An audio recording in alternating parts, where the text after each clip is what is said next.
హుస్నాబాద్ లో ప్రసిద్ధిగాంచిన శ్రీ రేణుక ఎల్లమ్మ అమ్మవారికి హుస్నాబాద్ పూర్వ శాసనసభ్యులు ఒడిదెల సతీష్ కుమార్ దంపతులు శుక్రవారం రూ 1,50,000 విలువైన వెండి లోహపు హారాన్ని సమర్పించుకున్నారు. ఈ మేరకు ఆలయ అర్చకులు సతీష్ కుమార్ దంపతులను పూర్ణ కుంభంతో స్వాగతం పలికారు. అమ్మవారికి సతీష్ దంపతులు పట్టు వస్త్రాలు సమర్పించారు. ప్రత్యేక పూజలు నిర్వహించారు. ఆలయ నిర్వహణ అధికారులు సతీష్ కుమార్ దంపతులకు అమ్మవారి చిత్రపటాన్ని బహుకరించారు, ఘనంగా సన్మానించారు. ఈ సందర్భంగా సతీష్ కుమార్ మాట్లాడారు.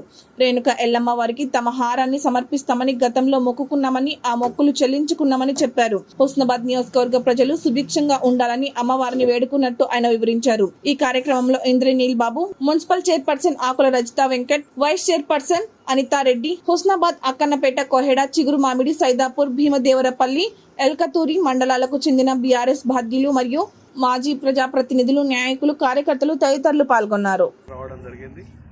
మొన్న ఒక సందర్భంలో కూడా లక్ష్మీనారాయణ గారు చైర్మన్ అయిన తర్వాత వారికి కూడా ఈ సందర్భంగా చెప్పడం జరిగింది. అమ్మవారికి నేను హారం చేయించాలని చెప్పి నాకు అనిపిస్తుంది, చేయించాలని చెప్పి వారు పట్టుబట్టి అమ్మవారి హారం చేయించుకొని అయ్యా తీసుకొచ్చిన మనం తప్పకుండా ఇవ్వాలని చెప్పడం జరిగింది. ఈ లోపల కొన్ని నాకు ఇంట్లో వచ్చే పరిస్థితి లేకుండే, దాంతో మేము సమయానికి అమ్మవారికి హారం అందించలేకపోయినాం. అయితే ఈరోజు శుక్రవారం, శ్రావణ మాసం, మంచి రోజు అని చెప్పి ఈరోజు తప్పకుండా అమ్మవారికి హారాన్ని ధరించేటట్టు చేయాలి అని చెప్పి అనుకొని మనం అందరం కూడా మా కుటుంబ సభ్యులతో ఇక్కడికి వచ్చి అమ్మవారికి మొక్కు చూపించుకోవడం జరిగింది. అమ్మవారు మా నియోజకవర్గం ఉన్న ప్రజలందరూ